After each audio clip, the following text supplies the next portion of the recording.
You can never stop learning. And I think that's a really healthy philosophy to have in life. Always be curious and never judgmental, and be open to the impulses that you are getting. And I think that being a successful trader means coming to terms with who you are as a person and what you are prepared to put in. I know when I first started trading, it was a taboo subject. Oh, you're a trader. Yeah, okay. You probably have a gambling problem or something. It's weird, you know? It takes a very brave person and an honest person to acknowledge when something isn't working, especially if it means that you are affecting those people around you, even those people that you perhaps care deeply about. When we come to 2050, and hopefully I'll still be alive to witness it, we won't recognize the trading industry as it is today.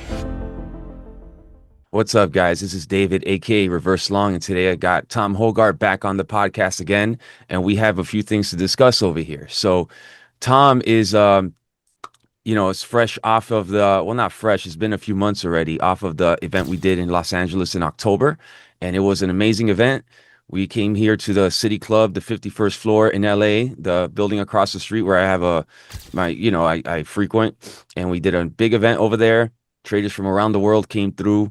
LA traders came through. Everybody came through. The whole Friendly Bear community came through. It was great. So it went so well. We decided to do another one. We're gonna do another one in Buenos Aires, Argentina, on March 23rd, and everyone's welcome to come to that. And with that, we wanted to do a podcast to discuss a few things and a couple takeaways from the conference first, and and see how things are going with trading with Tom and with me and everything, and yeah, and discuss some activities, some events that are going to happen in Argentina. So with that, Tom, how's it going? How's everything? You know, that Los Angeles event was a really big deal for me. Um, I like to nerd around with the charts and be engrossed in the process of making money trading. But from time to time, it's really nice to get out of the house, just leave everything behind and maybe trade from a laptop. And going to Los Angeles, the last time I'd been there was actually with my mom before she died. And we flew into uh, San Francisco, and then we rented a Mustang Cabriolet. I don't know why, but I think it was like a childhood dream of mine. And then we drove down the Pacific Coast Highway into Los Angeles. But unfortunately, when we got to Los Angeles, we didn't really have any opportunity to see the city itself. And so that was always a kind of a regret for me. And so when you came up with the idea that we could do something together in Los Angeles, I just jumped at it. I just jumped at it. And of course, what you don't know was that I spent the days that we didn't do the conference just walking around the streets of Los Angeles, probably also walking some places that I perhaps shouldn't have walked, but yeah, ignorance was on my side. I went down to 7th Street, 7th and Main, where my childhood, uh, I idolized the Irish rock band U2, and they shot a video down there on 7th and Main on top of a one-story apartment, yeah, an apartment block. And so I went down there and I saw where they shot it. And that was I saw those videos, when MTV emerged, and I was 18, like 18, 19 years old. And I thought, wow, Los Angeles. And they were shooting on the top of a one-story building. I'll never get to see that. And so as I walked down there, I was transported like 30 years back in time. So I was really grateful for the event. And I thought with these events, they're always fuel because you can never stop learning. And I think that's a really healthy philosophy to have in life. Always be curious and never judgmental, and be open to the impulses that you are getting. And so when I think there was about 130, 150 people at your event, those questions, I spoke for an hour and a half and then I answered questions for about 5 hours afterwards, which was fine, because it's lovely to hear people's stories. But I also found that there are many times when people ask me questions that I don't perhaps initially know how to answer. For example, if someone says to you, well, I can't get out of bed in the morning until 8 or 9 o'clock in the morning. For someone who gets up around 4:30 and just gets up and gets on with it and don't try to overthink it, almost like you just know that there are certain behaviors in your life that leads to an outcome that is desirable. I I don't need much motivation because I know from my hard-earned experience that if I am able to create an environment that supports my habits and my behaviors towards a chosen outcome, I see the results that I want. I see the results in my life in general, but in this context, in trading. And so then when someone comes to you and says, how do you how do you get up so early, or how do you motivate yourself? For me, it's very difficult to answer because you don't really need any prompting. You just do it because I suppose that A, you enjoy it, B, you feel like it's your edge, C, it's your livelihood. I don't know if I've told you this, but I think I have, that coming to Los Angeles was special for more than one occasion, meeting you and seeing the great city itself. But I was I've been a long time fan of Kobe Bryant. Not that I know, and I just apologize right off the bat here.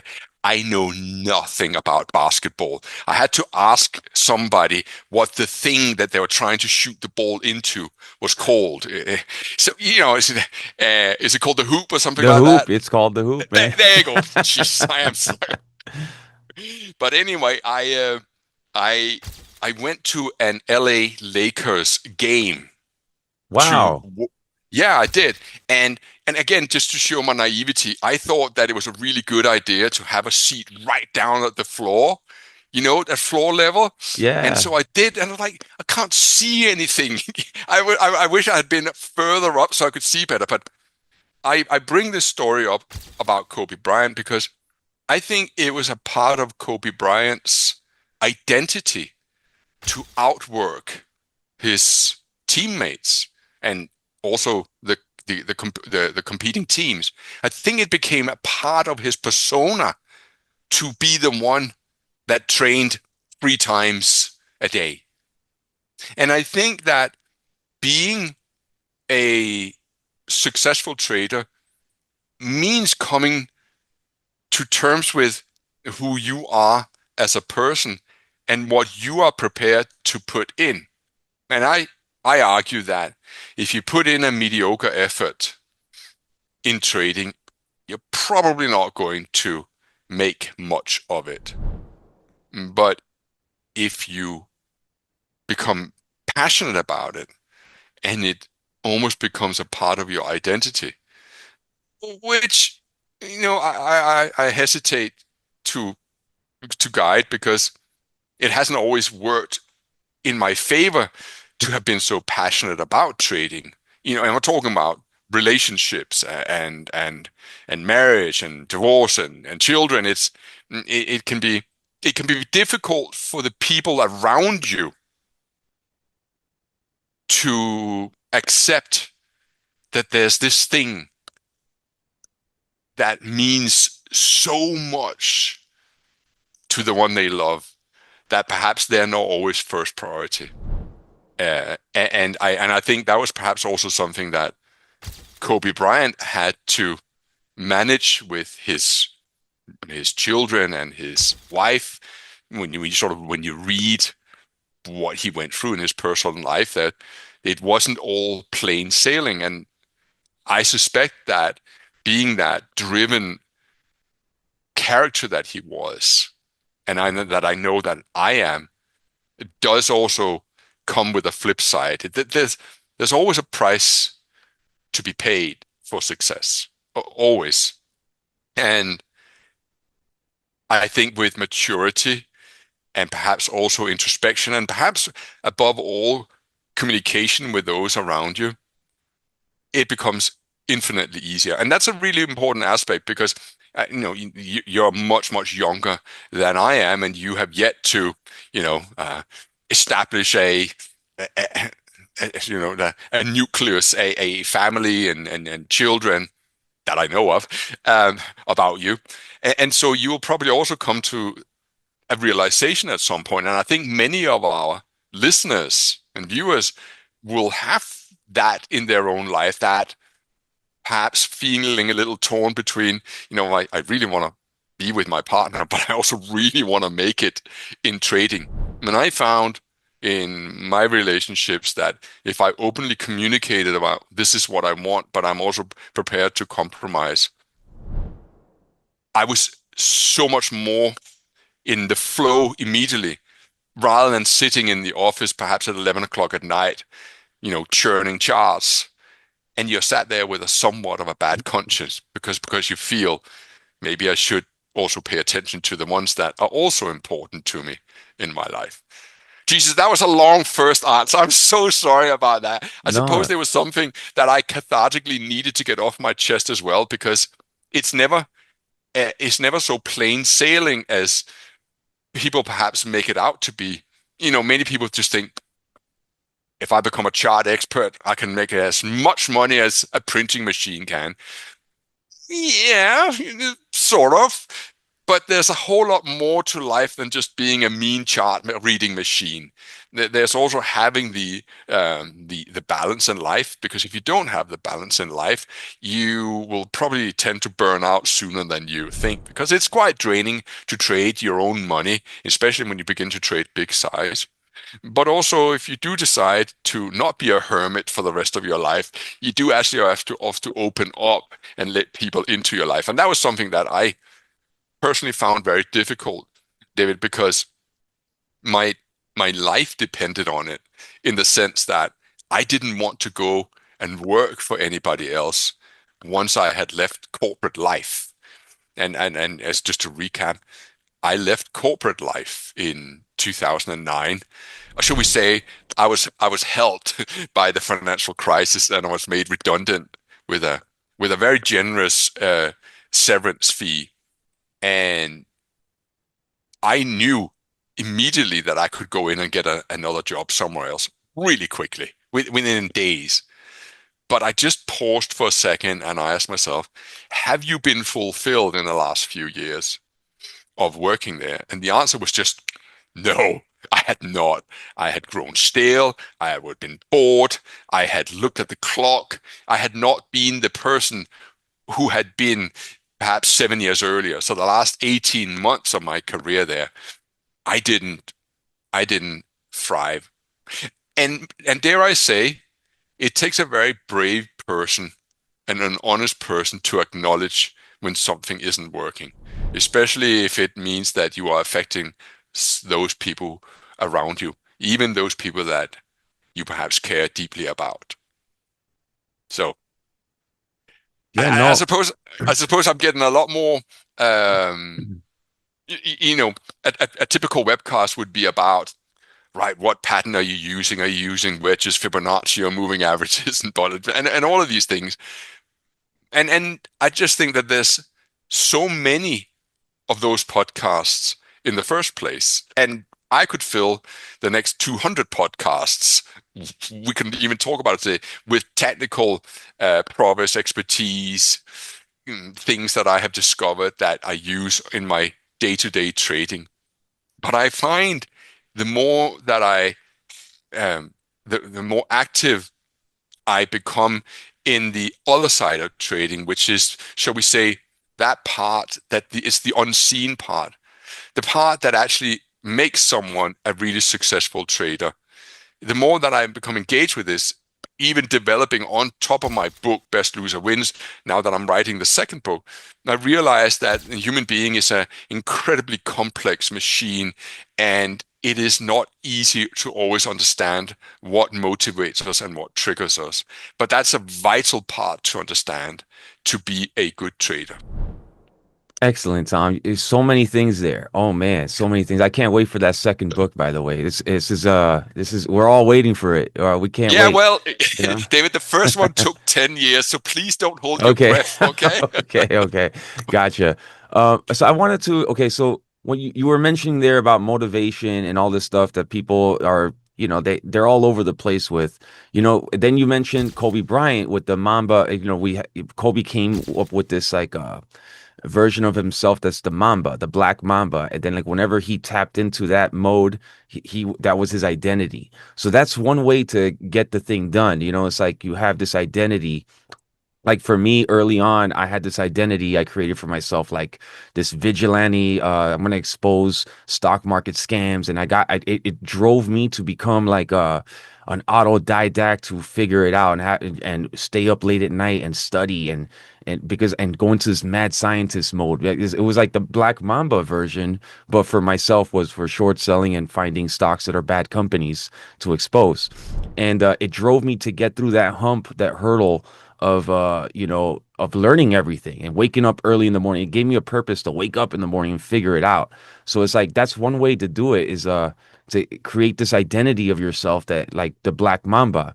And then that drives you to wake up in the morning and gives you fuel early on. And also if you see yourself as a successful trader and in your mind, I want to see your thoughts on this, then you're gonna more likely to obey all the rules and things that you come up with through all the work you do outside of the market hours to follow your plan, to follow your discipline, because you see yourself in the future as a successful trader, as that's your identity. Kind of like so I ran into, it's funny, I'm definitely not a vegetarian. That's why we're going to Argentina. We're going to eat a lot of steaks over there, Tom. The best steaks. But a vegetarian rose his hand in one conference I went to a long time ago.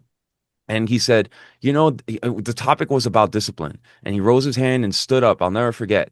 And he said, it's just like me. I'm a vegetarian. And if you put a steak in front of me, I'm not going to eat it because this is my identity. I'm a vegetarian. And it doesn't matter how good the steak is, I'm not going to eat it. So it's kind of like that. So the vegetarian, he's like, if I take a vegetarian, fly him into Buenos Aires and put the steak that Messi and Ronaldo, all these football players eat, he's not going to eat it because even if he flew, it doesn't matter how much money you give this guy because he's a vegetarian. So it's like when it's your identity, I think that's one of the strongest things to get you to follow your path. Kobe Bryant was one. He created that Black Mamba to tap into because like it was his identity to do three practices a day when they did one practice. Now, it's like you can make the argument he took it to an extreme, you know, and it sacrifices a lot of things in his life outside of, his personal life. But eventually, I mean, he seemed pretty happy towards the end of his life, unfortunately. Rest in peace, Kobe. But Yeah. he got an Oscar, I think. He got an award, a film award. His daughter was like you look at all the photos with him and his family. They're all smiling. It seemed like a model family. So eventually, I think he found that balance and that peace. But maybe he was going through something similar to what you're saying. Like, he realized all that he sacrificed leading up to for all his success. So I don't know. It's a really good discussion, and I'm glad that you got to speak about it just now. It's something that a lot of people can resonate with. Do your listeners know the extent and the extremes you went to uncover bad companies? Uh, I'm not sure they do. Eh, Would you do me a favor? Would you humor me? Do you want to tell that story about the time that you flew to a third world country and rented a motorbike? uh, I mean, is it a? You told me the story. I don't know if it's something you're going to edit out, but when I heard that story, it it told me a lot about who you were as a person, and I really admired that because it was the craziest thing I think I've ever heard in the context of analysis of a stock. Yeah, okay, I'll give you a story. So, Yes, please tell the story. yeah, I'm yeah, gonna yeah. lean back. I'm gonna lean back, ladies and gentlemen, and I'm gonna get the popcorn. Now, be prepared. This is one that Tom Cruise could have featured in, Absolutely. I was thinking, so it's chapter 5 in my upcoming book. I was thinking of turning it into a screenplay or something, and and you should. it's, but yeah. So you know, early on, I had some initial success. It was just like, I made my first six figures, let's say. First is like life changing. You make your first six figures like super life changing. After so many years of struggle, So after 3, 4 years of struggle, break even, slightly red, slightly green, I finally have a breakthrough. And I moved to Puerto Rico. There's a lot of traders in Puerto Rico, successful traders. It's a tax haven. They have a lot of tax incentives for traders, so it attracts them. And kind of similar to Dubai for Americans. So I go there. I meet a lot of traders there, successful traders, and I network with them. And I find these short reports, uh, outlets that are there, some people that are part of it. And this is what I was like learning and researching on my own for 3 or 4 years. I used to just dive deep into all these research reports of short selling. Anyway, I have this huge chip on my shoulder because like I'm in more student debt than my profits. So my profits are I'm still digging myself out of a hole. So and I feel like I was like I did everything right in my life, like 10 years. I went to school, architecture, all this stuff.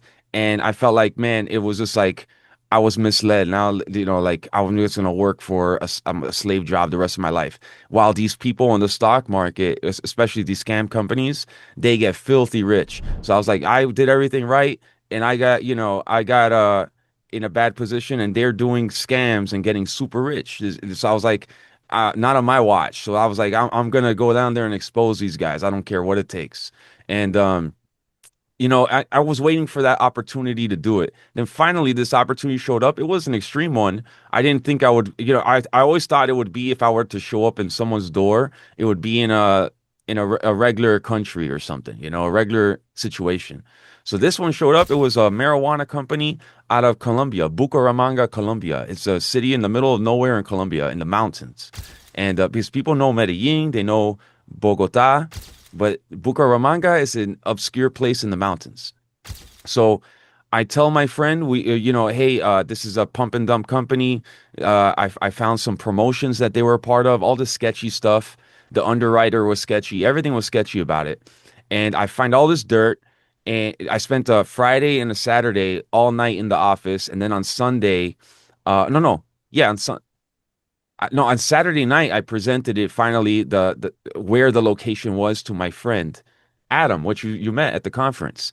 And Adam, I was like, Adam, okay, I found the location because I had been pitching this thing for a few days leading up to that Saturday. Then I found the location through an Instagram post and a Google Maps, and because they don't want you to know their address. So I found a body of water in an Instagram post that they had their signage, and then I found the only body of water in the Google Maps. And I was like, aha, I found the location. I found it. I'm going there. And I told Adam, I was like, all right, Adam, look, I found it. I'm willing to go there. I'm going to fly in. He's like, wow, you're really going to do it? And I was like, yeah, I'm going to do it. You want to come with me? He's like, no, no, I'm not going to go with you. But, and then I asked another guy in the office, another Adam, Adam Jarrett, which he was supposed to come to our conference, but he had something else to do. He was opening up a new business. But anyway, I told Adam Jarrett, hey, you want to come with? And he's like, no, no, man, I'm good. You could go. And I was like, I'm going. And I outweighed the risk reward. I was like, okay, um, you know, this might be I could, I don't know what's going to happen there. They so both Adams told me, you could die down there, this is dangerous. And I didn't even see that. I was like, okay, I just was thinking about if this is a success, I gain credibility, uh you know I can have, oh, by the way, my YouTube channel just started at that time. I had the videos up at that moment. I was like, okay, this could be content for my channel, Friendly Bear Podcast, the first time it goes live on YouTube. Um, and then I can make a name for myself and I can make some money from this. And yeah, so um, and then I knew it was going to be, if it's a success, which most likely it would be, unless I die, then I could even write a book about it. This, look, it's a chapter in my book, and I'm explaining high level, fundamental concepts with this, like lockup expirations and stuff, because the company was pumping their stock into a lockup expiration so the insiders can dump. And the insiders, one of them was a guy connected to Jordan Belfort, the Wolf of Wall Street, back in the day. So this is a totally sketch company. Anyway, I on Saturday night I okayed it with Adam. Adam drove me to the airport. Uh, he wished me luck. And Puerto Rican airport. I go to Panama, layover, then Bucaramanga, and I land in the Bucaramanga airport. So the city's known for parasailing all the way in the mountains. And so I stayed at a hostel. I booked a hostel, and the hostel owner picked me up that night. It must have been like 1 in the morning. He picked me up in a motorbike in the back. I was riding the motorbike with my laptop in there. I had my whole bag, like with the laptop, cameras, everything. And he's swerving on down the mountains. I stay at the hostel, and the hostel was strategic because like I can ask people there these kind of questions, and I can act like I'm a tourist or something. So like a like a low level tourist, so I'm not like a short seller or whatever. So I came in the guise of an investor.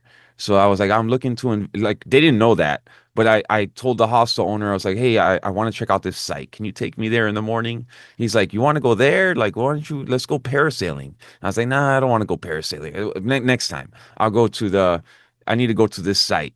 And he's like, okay. So he didn't even know what I was going there for. I didn't explain to him anything. I told him, if you can just take me there. And so we both rented motorbikes in the morning. It was a 3 hour journey, and we had to like maneuver here and there. And yeah, it was rough. And there were no roads. It was mud. So mud trails. There's no roads. So when I came back, eventually Adam told me, wow, that's the checkmate, we got him. Because the longs that are defending this stock, because there's a lot of longs that unfortunately they get misled to buy the shares, they think this is the future or whatever. They have to come to terms that there's no infrastructure. So the company was saying they're gonna ship marijuana for 6 cents a gram all over the world and revolutionize marijuana in the industry. And without, how they gonna bring the marijuana down from a 3 hour journey down up the mountain? So like it didn't make any sense. So it's like they need helicopters to take down even if they had marijuana, which they didn't have marijuana. So, anyways, I continue 3 hours up the mountain, documenting everything. Um, at the gates, one exec that I had done the homework on, his name was Javier Franco. He showed up. So when he showed up, I was like, wow, this is the guy I was researching. He makes a $50,000 salary. He's a nobody, He's like he's just a pawn for the cultivation, the marijuana company. So, anyways, he comes to me. I had arranged a tour beforehand, and because I was making phone calls, and the office, supposed office in Canada, supposed office in Miami, and I coordinated a tour, and then they denied me a tour, which that was documented through a pen camera. I had a pen camera right here. And then we got in a scuffle. And then like some security, like some skinny tattooed security, they look like cartel. I don't think this was any security. And they had guns and stuff. And there was one heated moment where they were all looking at each other when the Javier Franco said, "What is that?" He said in Spanish, like, "¿Qué es eso? Es un huequito." And then which means there's a hole in this pen. There's a hole, like, that's not a pen. And then they looked at each other, and I could, like, at that moment I was like, okay, I got to get the hell out of here, and I'm probably a goner, so I just jumped on the bike and left. But if I didn't jump on the bike, and I reflect on this in the book, if I didn't jump on that bike in that moment, I think they would have grabbed me, because like that was their moment of justification. Like, I was there and I was causing a scene, because I wasn't just gonna, they were telling me to go away, but I was like, I'm not gonna just go away. Like, I flew in here, I traveled 3 hours up the mountain. I gotta go for a tour. So it was all recorded. I was like, I'm not gonna just go, So when I told them that, I was just straight up with them. I was like, I'm not gonna like. I just drove 3 hours up the mountain on a dirt bike. I can't just go away. And I flew over here. I told them I'm an investor de Miami. I'm an investor from Miami. I went all this journey. I'm just gonna turn around. So then it was heated, and at that moment, there was one moment when they pointed out the pen camera. I was like, uh-oh, now this is gonna get bad. I just jumped on the bike and left. But if I would have just pushed the envelope a little more, I think they would have grabbed me. There was a shed in the back. I saw the shed. They would have threw me in the shed, and there's no Wi-Fi there. Nobody knows where I'm at. I think I would have just that's it. It's a Colombian cartel. So I made it down from the mountain, a 3 hour journey back down. Um, the whole time it was the most torturous ride because the whole time I'm like, those thoughts were going through my head of like, if they get me here, like I'm gone. Like this is really the middle of nowhere. Um, Yeah. but yeah, I made it back. It was a successful report. We had all the footage.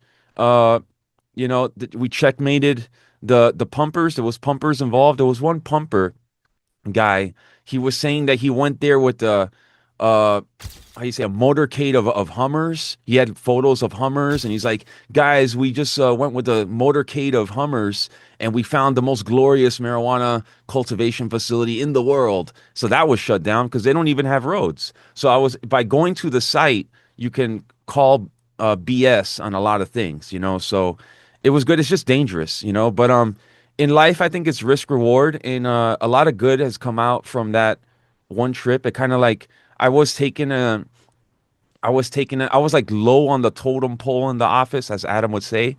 Uh, and then after that, I gained a lot of respect from my colleagues, and now a lot of my friends. Because like when you're moving up, it's like, who is this guy? And then like now they know who I am, they know what I'm about. They saw my work ethic, they see how like the drive that I have. So even so I found that even some people, because in a trading office, there's a lot of politics, office politics. Even the people that didn't like me, not everyone's got to like you. They respected that, and they respected my work ethic. They respected my drive, and now we even started to develop a business relationship. So it really helped. And in life, it's all about risk reward. So that risk was my life. I would never do that again, but it was good for that moment in my life. What was then the outcome? Or what happened to the stock once you published your findings? Yes. Okay. So with stocks, there's with a lot of these companies, there's a 180-day lockup period. So Yeah. that stock. Now, the worst companies, they pump up into the 180 days because they're manipulating it. And then the insiders, they're greedy and they dump it. And in this case, it's like the moment it unlocked, which was it was a race for me to get there because I knew that lockup period was ending any second. It was within this like 2 or 3 day range. I was like, the lockup expiration is one of these 3 days. And they didn't make it really clear in the report because there's weekends and holidays. So you can't just count 180 days. So I narrowed it down to this like 3 day period. And it was a race for me to get there because like a lot of times the worst companies just dump right after that lockup period. They don't even wait a second. They just dump it. And I was there exactly during that period because when I was when I was confronting the Javier Franco and the cartel, um, that was the all-time high. That day specifically was the all-time high. Um, in fact, my phone didn't have Wi-Fi, but when I got back to the hostel, uh both Adams were saying, wow, did you see it? All-time high is $25. I'll never forget. All time I was like, wow. So the whole time I was there, the stock was doing a blow off. It was and I had no idea because I had no Wi-Fi. So I was heading into like the lion's den because they were pumping this thing as hard as they can for that last pump before the how do you say, the capitulation, the dump. So Yeah. immediately after that lockup period, and then I think when the exec Javier Franco saw that hole on the pen, and he's like that, he was telling me, I see your camera. You're not an investor. That's what he was telling me. Um, without telling me. I picked it up. I was like, okay, this guy, they know they're on to me. I'm out of here. Um, when they saw that, who knows? You know, it's like, who knows? But like, it probably encouraged them to dump whatever leftover they had because that stock just crashed after that.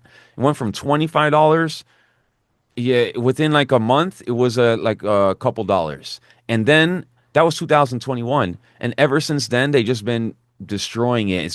It's still on the market, but they shifted from marijuana to like CBD and some other thing. You know, Yeah. yeah, yeah, it was Well, a a wild one. crazy story. You know, you remind me of these two investigative reporters from the Washington Post. Was a Woodward and Bernstein. You know, the ones that uncovered the Watergate scandal. You know, in Yeah. the 19 yeah in 1970 whatever it was, 71, 72. Yeah, you're a Woodward or Bernstein, David. Oh, Watergate Anyway, was a crazy one. Yeah. yeah, it was. So Well, anyway, well done. so Tom, now how about you? So how's trading going and all that? Okay, so uh, I was wondering if I could show you something. Uh, could I share my screen? Yes, absolutely. You're free to It, share. I have the uh, settings over here. You're good. all right, let's have a see. Just a fair warning, I'm not technically. Uh, okay, so you should be able to There we see go. this. Yeah, we see Yeah. it. Okay, fine. Um, so to answer your question, how is trading going? The answer is better than ever. Now, It's great to hear. yeah, yeah, no. So I'm trying to formulate the next thing while retaining objectivity and without sounding too enthusiastic. Uh, we are living in a a technological revolution without a doubt, and the frontiers are being pushed practically every single day. Um, there's a little story to this. A while ago, I was out for a Sunday walk with a friend of mine, a trader, and he was telling me about the research that I have done. He said, "What you're doing is absolutely fantastic, but what takes you perhaps a week, I can now do in 5 minutes." And I said, "Prove it." And so he showed me what he had done, and I was blown away. And I'd really like to share that with you because I think this is something that I want to share on my Telegram channel. And it's also something I want to talk about in Buenos Aires when we're there. So it is obviously work in progress. So just be mindful of that. But if I click on the DAX as the instrument I want to do situational analysis on, and I use a 15-minute chart as you're seeing here. And I'm interested in the what we call the school run, which is when I buy above the high of the second 15-minute bar in the morning in the DAX index. So I click on that.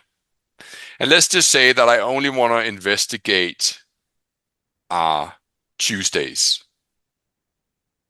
And I want to investigate Tuesdays when the market gaps down. And I wanted to gap down below the previous day's low. And I don't know if you can see this, but the overall database is approximately 4 years or 1,000 trading days. I have now narrowed that down to out of those 1,000 trading days, there are 1, 2, 3, 4, 5, 6, 7, 8, 9, 10, 11, 12, 13, 14, 15. There's 30. There's 31 days out of the 1,000 where the DAX on the 15-minute chart on a Tuesday gaps down below the previous day's low. But now I want to know what happens when the first 15-minute bar is positive and the second 15-minute bar is positive. So do you see what I've just done there? I Yes, have I see. just I, I have just researched 1,000 trading days. I want to know, and why is that important? Well, imagine that I'm sitting trading on a Tuesday, and I know it's a gap down, and I know that it's a gap down below previous day's low. But the first bar is positive, and the second bar is positive. What I very quickly want to find out is, does it make sense for me to buy above the high of the second 15-minute bar? And you can see that out of the 1,000 days, there's only about seven, 7 days where so that's 7 out of 1,000. So that should probably give me some insight into how the market has behaved in the past under similar circumstances. And you can see here, definitely makes sense to be a buyer above the second bar. It definitely makes sense to be a buyer above the second bar. Definitely makes sense to be a buyer above the second bar. And can I just, for the record, say here, I just picked some arbitrary numbers. Tuesday, it could have been Friday, but just so you know. And so, okay, so there's an example here where it would not have been a good idea to be a buyer above the previous day's high. But then you then get an example, and that's fine. You're not looking for the holy grail that never fails. What you're looking for is, well, how do I need to play it in case I'm wrong? Okay, so again, you're seeing here your buyer above the second 50-minute bar. Great, you're happy for 10 minutes. And then you begin to say, okay, fine, we're going lower. If I was in a similar circumstance, what would I do? Where would my stop loss be? How would I flip the switch? And so you very, very quickly can generate an oversight of how the market has evolved over the last 4 years, which is sort of probably enough. You could go back 10 years, but I also think that after the pandemic, the dynamics of the market changed. There was perhaps more participation, greater volatility than had been before. And I found that this tool, which I will give full credit to my friend Alex for dreaming up, it it it cut my workload. What I could perhaps produce in a year, I can now produce in less than 2 weeks. And that, for me, has really revolutionized my profitability. I get a hell of a much more data insight very, very quickly. In the past, I have created PowerPoint presentations. I'm quite famous for a YouTube video where it's a live presentation out of London. And I was co-speaking with a trading psychology coach called Steve Ward. So he was speaking for an hour, and I was speaking for 2 hours. His presentation was 7 slides, and my slide was 1,148 slides. Wow. Yeah, not that I went through all 1,100, but that was just the evidence material that I brought, and that was done manually. And I spent months preparing that presentation for London IX show. If I had the same assignment today, I could have done it in, I don't know, half an afternoon. That's that's so it's frightening, but it is tantalizingly delicious for someone who is as data orientated as I am. So Wow. I just wanted to. So you asked me how's trading, and you sort of get, yeah, up and down. But no, it's not up and down. It's like, wow, I didn't even I wasn't even able to dream that this could ever be a reality. I thought this was something that big institutions had at their disposal. Now I have it at my disposal. And that is something to be truly excited about. And so now, of course, it becomes, all right, I want to investigate FTSE. I want to investigate the Dow, the S&P. And so I'm probably looking a little tired to your audience, and there's a reason for that, because I am certainly burning the candle both ends right now to explore what is possible.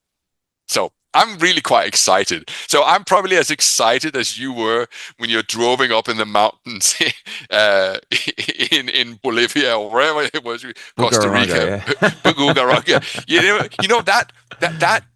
That pioneering spirit, that excitement when you feel that you are in virgin territory, Yeah, that you are literally at the frontier, and you are almost you're drawing the map. Sorry, you're drawing the map for what future technical analysis is going to look like.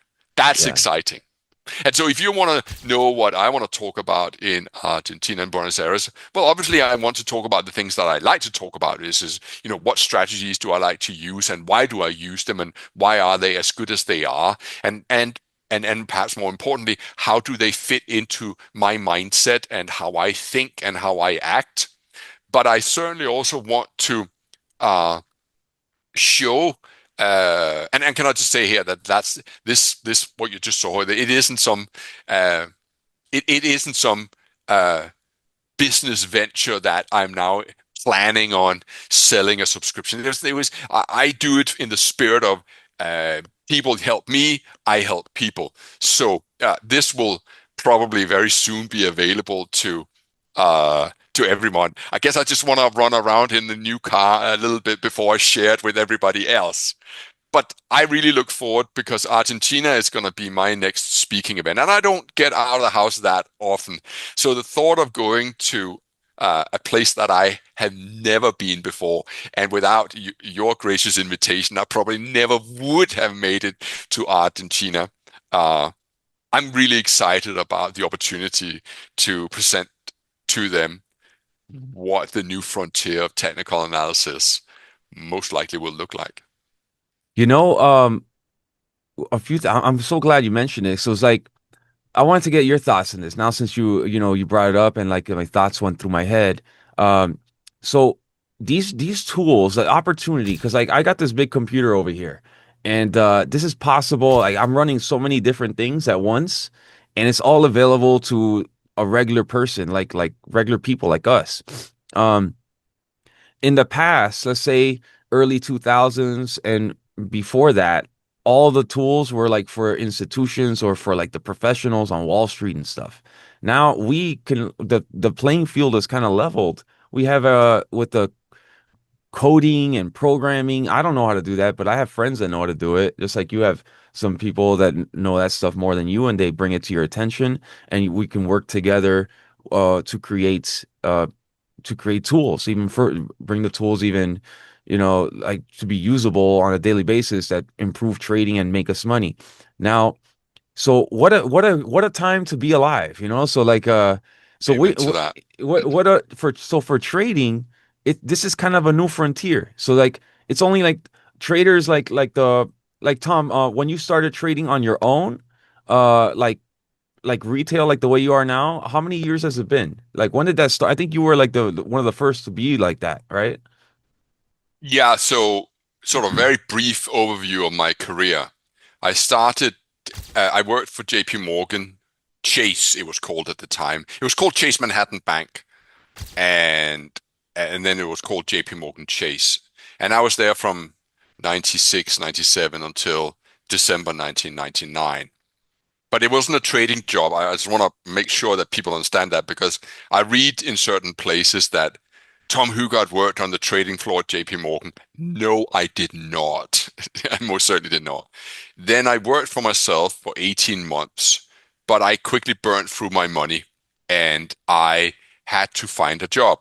But then I was very fortunate, or I worked very very hard at getting a job at a trading floor, and I was successful in securing that. So I worked on a trading floor from May 2001 until Oh, I was made redundant in 2009.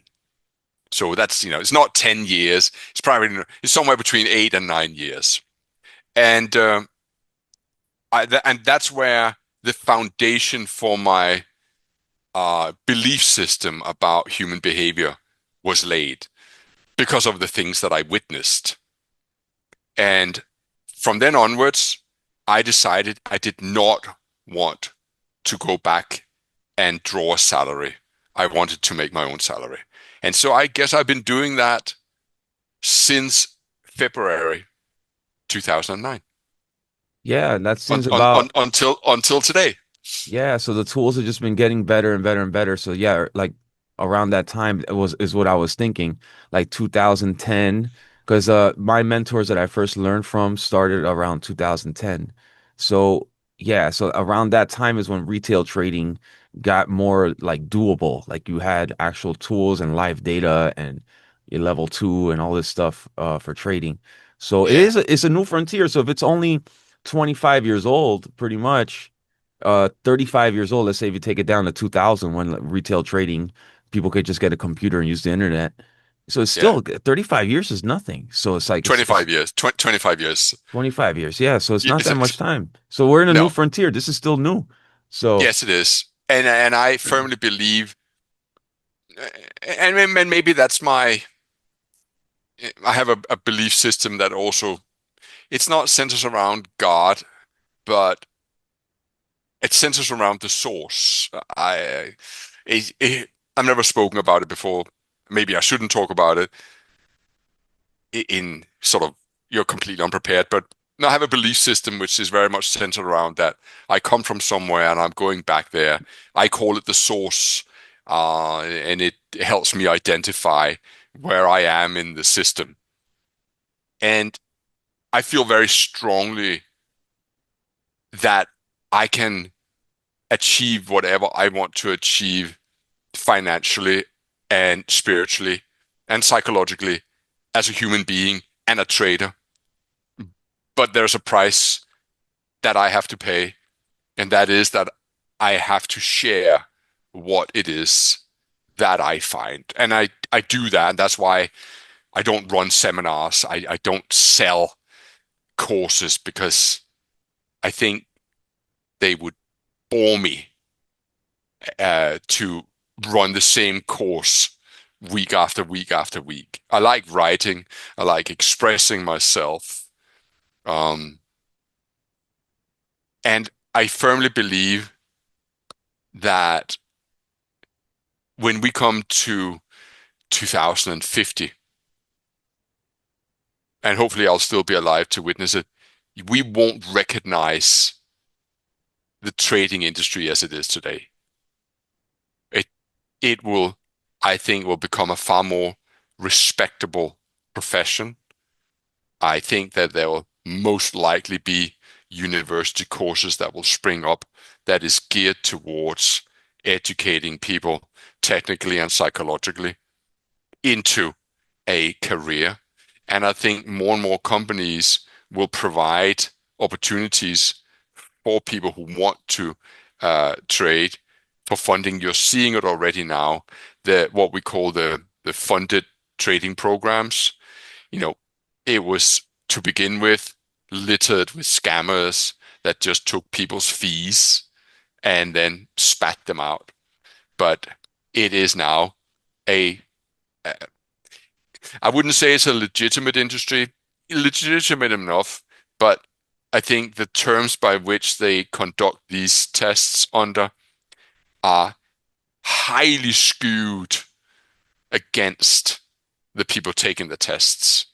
You know, you're talking about the failure industry in general in trading industry is about 80%, but in the funded industry, the failure rate is north of 98%. That's saying something. And you may say, how do I got that data? Because I got inside information and I got those resources or sources very, very carefully. But I know what's going on behind closed doors. And we're talking about engineered pass rates. We're talking about that fundamentally it's in the interest of the people selling the challenges that people don't pass the challenges. Now, I don't think brokers are like that. Actually, brokers want their clients to succeed. And you may say, why? Well, because someone who's successful is just going to carry on trading and trading and trading. But there's going to be an enormous uh, revolution and evolution in our trading industry. Man, I think someone like me, when that happens, well, I'll probably be 80 years old. So I hope, I hope that if I, keep taking my chlorella and my spirulina and I eat a healthy diet, I'll be around to see it. But I think it'll be unrecognizable to what it is now. And if I was somebody who's out there, I I don't think there's ever been a better time to engage in trading than now. That is an excellent point, Tom. I agree with you 100% with everything you just said. It brought me to think. I I graduated from University of Florida many years ago, and they have invited me for like 3 or 4 lectures of trading to the architecture school, and I talk about the mindset, the There you go. everything. And it's like this is unheard of. When I was going to school, no, there was no trader coming in there giving a lecture. So now, like, I'm giving a lecture to a legitimate institution, a public university, a high-ranking public university, and and then I see there's some hedge funds recruiting students in the architecture school, even in business school, to be traders, like professional, like trade. So it's like it's really, I think ever since the pandemic, it's really sped it up. You know, we had the Robinhood people start, so that's how they get started, and then they start to get, they start to take it serious. Some people, like I came from that era too, so. But yeah, so I think in the future it's going to be legitimized. It's not going to be taboo. I know when I first started trading, it was a taboo subject. Oh, you're a trader. Yeah, okay, you probably have a gambling problem or something. It's weird, you know. Now Yeah, it's I've been through that one as well. yeah. Oh, you're such a gambler. Yeah, but now it's getting the stigma is going away. But yeah, absolutely. Everything you said about the funded thing, I agree with you 100%. The brokers, a legitimate, they have your back. They want you to succeed. They partner with you to succeed. But the other one is rooting against you to fail. They're betting on you to fail. They've structured a whole system for you to on the likelihood of you failing. Yeah, So but eventually I think the good always lasts. Like we'll see the longevity of that, like yeah, when something is a business is done incorrectly, they usually fade away. The good business is what it has longevity. So I think the idea of people trading is a good thing, and people getting more educated and getting into it and legitimizing trading is a good thing, and that's going to be here. It's going to keep growing. Now these players that bet against their clients, and I think eventually that'll fade off. That's not a sustainable business model. To bet against your own clients, or like to engineer a way to profit off the failure of your clients. I don't think that's a sustainable business model. But for now, yeah, unfortunately, a lot of people get lured into it. But I think the good news is that like people are really loving trading and want to get into it. All types of people. We see them at the conference from all walks of life. So it's really inspiring to see that yes, it enthusiasm. is. Yeah. Yeah, it is. And it's intoxicating and it is inspiring even someone who's a seasoned veteran in trading can almost get a rejuvenation from going like the event in Los Angeles. It rejuvenated me and you come away with ideas mostly from the questions that people have asked you. It's the questions that I come for. My talk, blah, blah, blah. But I love the when people ask me questions on stage when I'm on stage and after the fact. The shame is actually that's the frustrating bit. And if you're watching and you're gonna be there, it's really frustrating that somebody asks you a really good question, but they don't do it when you're on stage. They sort of corner you and then they ask you the question. And I'm thinking, why didn't you ask me when everybody else could have heard that brilliant question? Because they would have benefited from the answer. So if you are watching and you intend to come to Buenos Aires, make sure that you ask that bloody question in the audience, not after. Absolutely. And to wrap it up, okay, so Tom, we're gonna have the March 23rd, the Buenos Aires trading conference. It's gonna be at the Palacio Alvear. Palacio Alvear is a famous palace. So Argentina has all these like really pristine, beautiful palaces from the 1920s when it was like they were like the Paris of the They West. were the So heydays of the yeah, Argentinian economy. it was amazing. So they Yeah. still have it all preserved, all the architecture. So we're having it in the palace. Yeah, we have a VIP dinner afterwards at a steakhouse at Messi, Lionel Messi, his favorite steakhouse there. But yeah, it's if you're in the Friendly Bear community, hit me up. I'm gonna be there a few days before, and we can do some things, So As, um, as so as so will I. So yeah. count me in. We're gonna go to a vegan restaurant as well. Okay, yeah, so it's gonna be all vegan restaurant, food for everybody. So yeah, it's gonna be an amazing time, and tickets are at friendlybearconference.com. I will have it in the show notes. Grab your ticket as soon as you can. And Tom, can't wait to see you down there. It's we Likewise. from LA to all the way down there, it's That's all amazing. around the worldwide. So Yeah. yes, Tom, can't wait to have you with us. But yeah, Thanks a lot. yeah, and it's good to see you again. I will see you in Argentina, Tom. I will look forward to it. Thank you so much, and thank you to anybody who sat through this long diatribe of trading revolution. Hope to see you soon. I'll see you. Bye, Tom. Bye bye.